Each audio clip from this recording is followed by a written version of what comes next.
Hello. तो आज हमारा सेकंड टॉपिक है KPI, मतलब के की पैरामीटर इंडिकेटर। हम लोग जो काम करते हैं सुबह शाम पूरा महीना साल भर, तो उसको मेज़रमेंट करने के लिए KPI को बनाया गया है, की पैरामीटर इंडिकेटर को। ठीक है, तो उससे हम पता कर सकते हैं कि हमारा परफॉर्मेंस सही है, गलत है, अच्छा है, बुरा है, कैसा है, क्या है। जैसे कि आपकी गाड़ी में स्पीड नापने के लिए किलोमीटर पर आवर का कांटा होता है, उससे पता चलता है कि गाड़ी कितनी स्पीड में चल रही है, ज़्यादा फास्ट चल रही है, कम चल रही है, बराबर चल रही है। तो उसी सेम थिंग हमारे KPI में आती है, जिसके अंदर कुछ पॉइंट्स होते हैं। सबसे पहला पॉइंट होता है हमारा ABQ। ठीक है, ABQ मतलब एवरेज पास बिल क्वांटिटी, या उसको UPT भी बोलते हैं, के यूनिट पर ट्रांजेक्शन। दूसरा हमारा है ASP, मतलब कि एवरेज सेलिंग प्राइस या एवरेज सेलिंग पीस। तीसरा है हमारा ABV, मतलब कि एवरेज बिल वैल्यू। उसके अलावा चौथा है हमारा कन्वर्जन, और पांचवा जो मैं आपको बताऊंगा वह है ग्रोथ परसेंटेज। ठीक है, सो यहाँ पे कन्वर्जन और ग्रोथ को परसेंटेज में नापते हैं, और बाकी के जो 3 पैरामीटर है उसको हम नापते हैं न्यूमेरिकल में। तो सबसे पहले आता है ABQ। ABQ what's average basket quantity. Average basket quantity को हम बास्केट साइज भी कहते हैं। उसके अलावा हम यूनिट पर ट्रांजेक्शन भी कहते हैं, कि एक बिल के अंदर हम कितनी क्वांटिटी को सेल कर रहे हैं। ठीक है, how much quantity sale in one bill. ठीक है, सो वो होता है हमारा ABQ। अब हर बिल में एक जैसी क्वांटिटी तो जाती नहीं है, किसी बिल में 2 पीस जाते हैं, किसी बिल में 4 जाते हैं, किसी बिल में 1 जाता है, किसी बिल में तो 3 भी जाते हैं, एग्जाम्पल। ठीक है, तो हर एक के अंदर क्या होता है कि अलग अलग क्वांटिटी सेल होती है हर एक बिल के अंदर। बिल नंबर 1 में इतनी हुई, 2 में 4 क्वांटिटी गई, बिल नंबर 3 में 1 क्वांटिटी गई, बिल नंबर 4 में आपकी 3 क्वांटिटी गई। सो ABQ हमेशा होता है एवरेज। ठीक है, उसको मेजरमेंट करने के लिए हम क्या करते हैं कि जितनी भी हमने टोटल क्वांटिटी जो सेल करी है उसको हम डिवाइड करेंगे टोटल बिल से। अब यहाँ पे आप देखोगे 2 + 4 + 1 + 3 = होता है 6 क्वांटिटी, और हमारे 1 2 3 4 बिल बने हैं। तो अगर मैं 6 को 4 से डिवाइड करूँगा,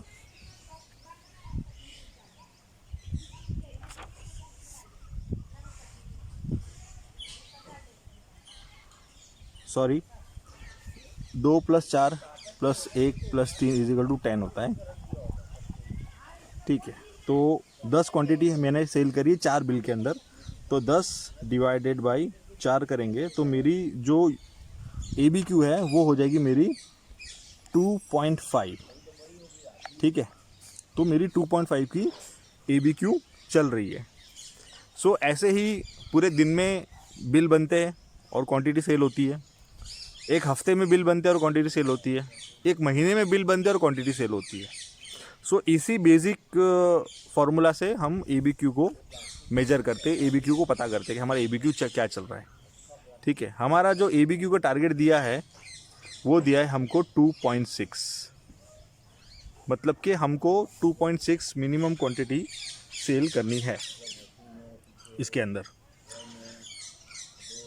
अब आगे हम बढ़ेंगे, दूसरा आता है हमारा टॉपिक ASP, मतलब कि एवरेज सेलिंग प्राइस। ठीक है, अब एवरेज सेलिंग प्राइस, जैसे यहाँ पे मैंने बताया था एवरेज बिल क्वांटिटी, मतलब एवरेज, आपने इनका एवरेज लिया। ठीक है, वैसे ही एवरेज सेलिंग पीस भी इसी तरह से होता है कि हम जो पीस सेल करते हैं बिल में, कि हर एक की MRP अलग अलग होती है। किसी की होती है 999, किसी की होती है 1299, किसी की होती है 1399, और एक्सेट्रा एक्सेट्रा अलग अलग प्राइस होती है। तो जितनी प्राइस होती है सबका हम टोटल, एक एक क्वांटिटी हो गई ये तीनों की। अब हम इसकी अगर टोटल एमआरपी गिनेंगे, ठीक है, कि 999 प्लस 1299 प्लस 1399, टोटल हमारी जो एमआरपी होती है 3697 और क्वांटिटी है 3। तो 3697 डिवाइड बाय हम 3 करेंगे तो हमारा एवरेज सेलिंग पीस हो गया 1232 का। मतलब कि 3 क्वांटिटी की अलग अलग एमआरपी है, पर एवरेज एमआरपी हमारी 1232 की है। इसको मेजर करने का यही है कि टोटल एमआरपी और काउंट ऑफ क्वांटिटी या तो टोटल क्वांटिटी। ठीक है, यहाँ पे टोटल एमआरपी के साथ टोटल बिल था या तो काउंट ऑफ बिल था, यहाँ पे टोटल एमआरपी के साथ टोटल क्वांटिटी होगी। जैसे कि हमारे पास सपोज़ 1 लाख का स्टॉक है टोटल एमआरपी, और 1 लाख के स्टॉक में हमारे पास 100 क्वांटिटी है, तो 100 डिवाइड बाई, हम 1 लाख को 100 से डिवाइड करेंगे तो हमारा एवरेज एक पीस की कीमत है 1000 रुपये। वो हो गया हमारा एवरेज सेलिंग प्राइस। ठीक है, अब यहाँ पे 2 एवरेज सेलिंग प्राइस होती है। 2 एवरेज सेलिंग प्राइस क्या होती है? एक तो आपके स्टॉक की एवरेज सेलिंग प्राइस होगी। आपके पास सारा स्टॉक होगा, मैंने बताया 1 लाख का स्टॉक है और 100 क्वांटिटी है, तो आपकी स्टॉक की एएसपी है 1000। लेकिन ज़रूरी नहीं कि आपकी सेल की एएसपी भी 1000 हो, क्योंकि सेल के अंदर तो अलग अलग एमआरपी का माल सेल होगा। ठीक है, अलग अलग प्राइस का माल सेल होगा, तो उसके अंदर पॉसिबल होगा कि आपका सेल का एएसपी अलग हो, स्टॉक का एएसपी अलग हो, सेल का एएसपी अलग हो। पर हमारी कोशिश हमेशा ये होनी चाहिए कि सेल का जो एएसपी है वो स्टॉक के एएसपी से हमेशा ज़्यादा होना चाहिए। सेल का एएसपी स्टॉक के एएसपी से कभी कम नहीं होना चाहिए। अगर आपके पास 1000 का एएसपी का स्टॉक है और आप अगर 900 की एएसपी से बेच रहे हैं तो मतलब कि कुछ प्रॉब्लम है इसमें।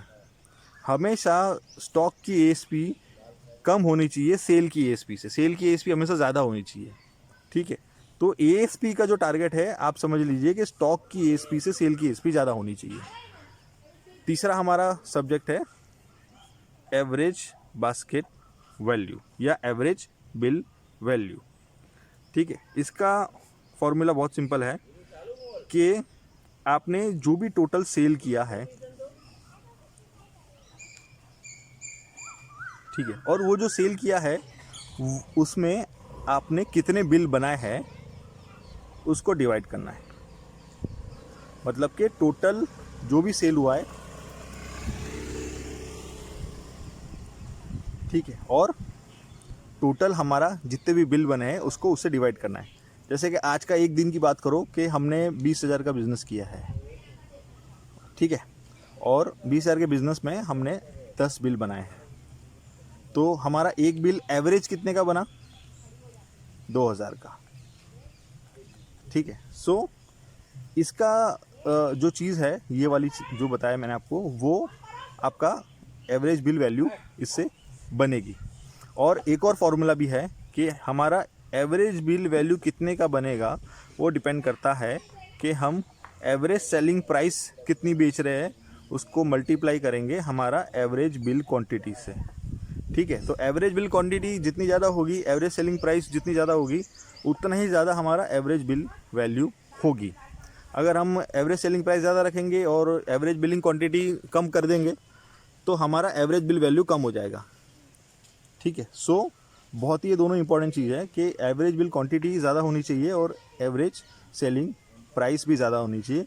एवरेज बिल क्वांटिटी का हमारा टारगेट है 2.6 का, और एवरेज सेलिंग प्राइस जो है हमारे स्टॉक का जो एवरेज सेलिंग पीस है उससे ज़्यादा हमारी एवरेज सेलिंग प्राइस होनी चाहिए। ठीक है, और ये दोनों को मल्टीप्लाई करके हमारा एवरेज बिल वैल्यू बनेगा। तो यही बेसिक फॉर्मूले पे, ठीक है, पूरा रिटेल का फंडामेंटल चलता है, पूरा केपीआई चलता है। ठीक है, इसको जो समझ गया, इसके हिसाब से जिसने काम किया वो रिटेल जीत गया। उसके अलावा और दो चीज़ें हैं, कन्वर्जन और ग्रोथ। ठीक है, तो मैं कन्वर्जन के बारे में बताऊंगा। कन्वर्जन यह होता है कि आपके वहाँ पे जितना भी फुटफॉल आया है, ठीक है, जितने भी लोग आए हैं आपके वहाँ पे, उसके सामने आपने कितने बिल बनाए हैं, मतलब कि total bill divided by total footfall. ये हमेशा परसेंटेज में नापा जाता है, इसलिए इसको मल्टीप्लाई बाय 100 करते हैं हम।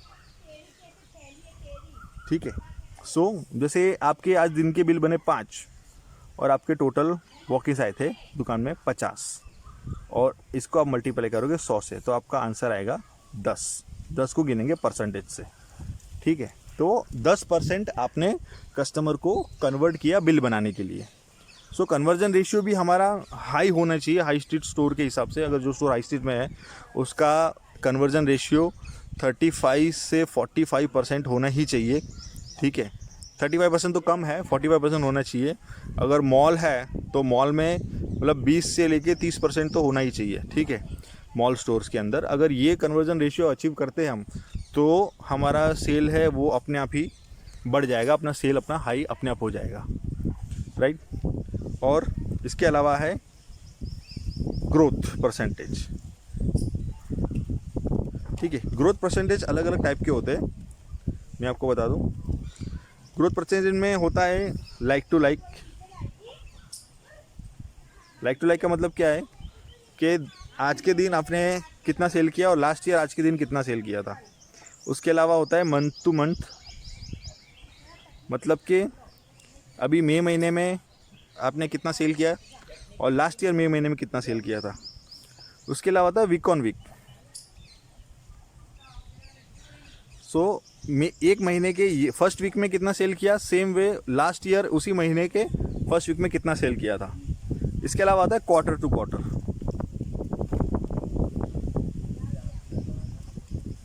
क्वार्टर टू क्वार्टर का मतलब ये है कि महीने जो अपना साल होता है वो 4 क्वार्टर में डिवाइड होता है।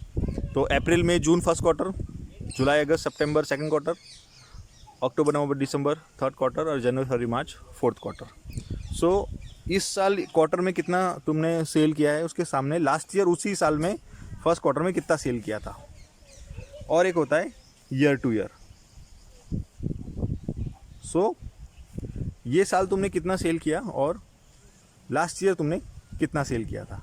ये सब का फॉर्मूला बहुत ही सिंपल है। जैसे कि मैं एक वीक ऑन वीक उठा लूँ कि जैसे ये वीक में हमने सेल किया है 1 लाख का, लास्ट वीक में उससे पहले हमने सेल किया था 1.5 लाख का।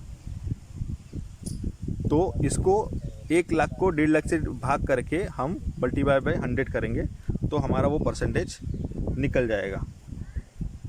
मतलब 1 लाख डिवाइडेड बाय 1.5 लाख